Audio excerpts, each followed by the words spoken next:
సాంకేతిక పరిజ్ఞానం పెరిగితేనే, మానవ వనరులు పెరిగితేనే మనందరి యొక్క భవిష్యత్తు, సామాన్య మానవుడి యొక్క భవిష్యత్తు కూడా ముందుకు వెళ్ళటానికి ఉపయోగపడుతుందని చెప్పి నమ్మినటువంటి నాయకత్వంలో ఈ రోజున ఇలాంటి పీటీఎం, ఈ రోజున ఈ చిన్నారులు ఇక్కడ కూర్చున్న వాళ్ళందరూ కూడా అదృష్టవంతులు. మరి నాకైతే తెలీదు, నా చిన్నట్లో మా తండ్రి గారు కానీ తల్లి గారు కానీ నేను ఏం చదువుకున్నాను కానీ మా స్కూల్కి రావటం కూడా నేను డబుల్ డిగ్రీ చదువుకున్నాను. ఏ రోజు కూడా మా తల్లిదండ్రులు ఇది చదివావా చదవలేదా, నీకేమొచ్చింది ఏమి రాలేదు అని చెప్పి పట్టించుకున్న దాఖలాలు లేవు. మరి ఈరోజు ఒక మనిషి ఎదగాలి అంటే చిన్నారి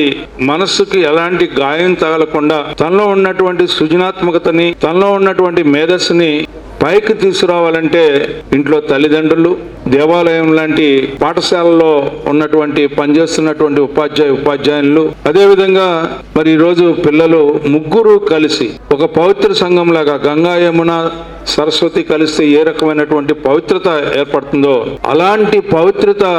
మీ యొక్క జీవితాల్లో చేకూరటానికి ఈనాడు ఇలాంటి కార్యక్రమం ఈ రోజున తల్లిదండ్రులు, టీచర్లు, అదేవిధంగా పిల్లలు కలిసి చేసుకునే కార్యక్రమానికి నాంది పలికినటువంటి ఈనాటి ముఖ్యమంత్రి తనయుడు, అదేవిధంగా విద్యాశాఖ మార్చులు నారా లోకేష్ గారికి మనం ధన్యవాదాలు తెలుపుకోవాలి. ఎవరైతే ఉపాధ్యాయులుగా పనిచేసే వారికి అత్యున్నతమైనటువంటి విద్యను ఎక్కడైతే నొసంగుతారో అలాంటి సింగపూర్ పంపించి అక్కడ ఉన్న పరిస్థితులు ఏంటో తెలుసుకొని రమ్మని చెప్పి ఈ రోజున టీచర్లను పంపించే ప్రభుత్వం ఏదైనా ఉందంటే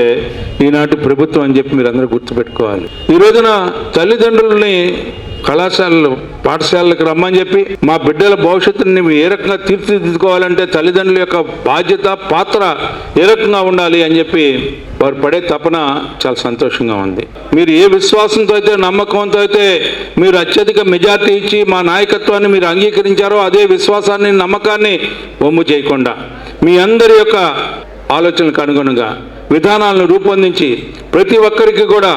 విద్యా విషయంలో, మరి ముఖ్యంగా గ్రామీణ ప్రాంతాల్లో నివసించే వారికి అన్ని రకాలుగా కూడా ఆదుకునేలాగా ఈ ప్రభుత్వం ముందుంది అని చెప్పి మనం చేస్తూ, ప్రత్యేకంగా ఈ యొక్క కార్యక్రమం పిల్లల యొక్క భవిష్యత్తు కోసం, పిల్లల యొక్క ఆశలు అడియాసలు కాకూడదు, పిల్లల యొక్క కోరికలు ఎక్కడ కూడా మరి నష్టం జరగకూడదు. ఈ రోజున మంచి విద్యార్థులుగా తీర్చిదిద్దాలని ఈ బాలబాలికలందరికీ కూడా హృదయపూర్వకమైనటువంటి, అదేవిధంగా హృదయపూర్వకమైన తల్లిదండ్రులకి నేను మీ అందరికీ కృతజ్ఞతలు తెలుపుకుంటూ, మీ అందరూ ఒక్కటే గుర్తుపెట్టుకోవాలి, ఏం చేస్తూ ఉంది ఈ ప్రభుత్వం, ఎందుకు చేస్తూ ఉంది, ఎవరి కోసం చేస్తూ ఉంది, గతంలో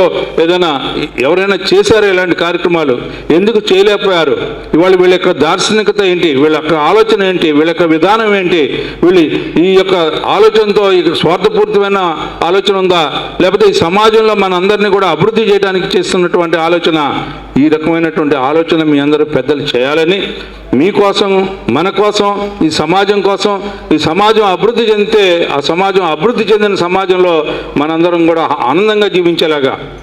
ఇవాళ ఆనందంగా జీవించేలాగా చేయాలనేదే ముఖ్యమంత్రి గారి యొక్క ఉద్దేశం. మరి ఈ రోజున ఇలాంటి కార్యక్రమాన్ని ప్రతి ఒక్కరు ఉపయోగించుకోవాలి.